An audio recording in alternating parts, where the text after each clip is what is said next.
Hello and welcome to this week's edition of Crowder's Corner here on LinkedIn. I'm Mike Crowder. Well, we're halfway through the Democratic National Convention here on Wednesday, August 19th. Already, Joe Biden has been officially nominated to be the party's candidate in the November general election against Republican incumbent Donald Trump. And here are some of my observations of what's happened so far and what's still to come. I think the highlighted moments to me were Michelle Obama's speech Monday night. It was a very passionate, powerful, and compelling speech for Democrats. Lasted almost 20 minutes, which is about 4 times the length as most of the other speeches that have been given during this virtual convention. The other moment was the video that chronicled the decades-long relationship between Joe Biden and the late Arizona U.S. Senator John McCain. The two had been close friends from the early 70s, mid-70s, up until McCain's death 2 years ago. And that was very moving as well, and established Biden as somebody who is willing to cross party lines to not only get things done, but also to establish relationships. And McCain was the same way. Now, the headliners in terms of speakers during this convention so far have been former Ohio Republican Governor John Kasich, who ran against Donald Trump unsuccessfully in the 2016 Republican presidential primaries. He represents a swing state that could be a key to a Biden victory in November. We've also seen former President Bill Clinton. Tonight we'll see former President Barack Obama, under whom Biden served as vice president for 8 years. We also saw former Secretary of State Colin Powell, who had endorsed Biden a little over 2 months ago. I didn't realize that he was going to be speaking at the convention until he was actually speaking during the convention. So I guess I didn't do my prep work as well as I should have. Now, I got to throw in some head scratchers here as far as speakers are concerned. The first is New York Governor Andrew Cuomo. Now, he has received, I should say, just about as much, if not more, criticism as he has praise of his handling of the coronavirus pandemic in New York. Granted, New York has had by far the most deaths, 32,000 of the 172,000 nationwide. But Cuomo's handling of the pandemic in New York has definitely gotten a lot of criticism, so I'm not sure he was a good choice of speakers for the Democrats. Another one was former Secretary of State John Kerry. Nothing against John, but I would have preferred that he be scratched from the list of speakers, and that former Secretary of State Colin Powell be given twice the amount of time that he had to make his case for Joe Biden known. The reason being that few people, if any, match the national security and foreign policy credentials of Colin Powell. Being a Vietnam veteran, serving as chairman of the Joint Chiefs of Staff under President George H.W. Bush and Secretary of State under George W. Bush. And foreign policy is something that Biden has been criticized a lot over the years for his lack of really being on the right side as far as foreign policy is concerned. Another head scratcher to me is House Speaker Nancy Pelosi, who will be speaking tonight. I don't think she has any charisma. She has little personality, and I don't think she's a very good speaker.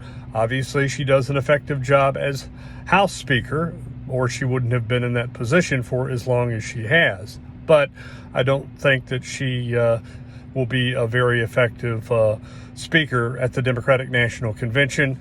And, of course, I could easily be proven wrong. Now, the acceptance speeches are going to be very important. Democratic Vice Presidential nominee Kamala Harris is speaking tonight, And she, of course, is the first woman of color, Asian and African American, to be on a major presidential party ballot. And as a former district attorney and a former attorney general for the state of California, she obviously worked very closely with law enforcement.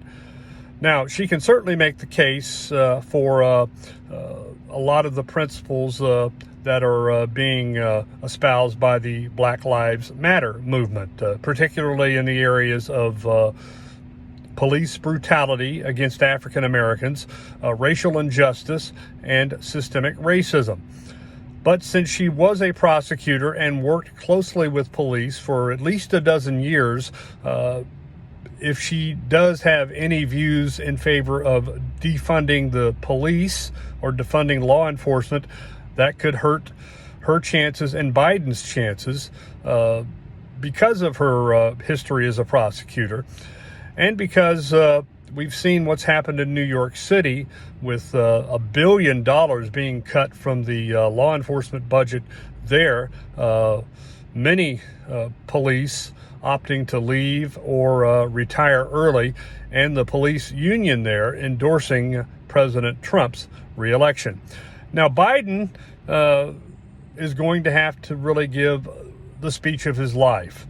This is probably the biggest stage, even though it's going to be a virtual stage, obviously, that he will be performing on. He's going to have to show focus, he's going to have to show awareness, and he's going to have to show mental sharpness. There are millions of people, and I'm one of them, who have questioned his mental capability and whether or not it has declined in recent months. And he has an opportunity to prove all of us wrong.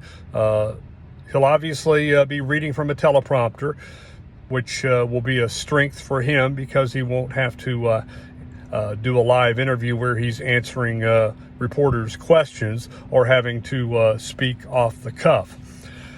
Now, Biden is a nice guy, but nice guys don't necessarily win presidential elections, as we've seen in the past. He lacks the enthusiasm among his supporters that President Trump has, and I'm not sure how he can make up for that during a speech where he accepts his party's nomination for president.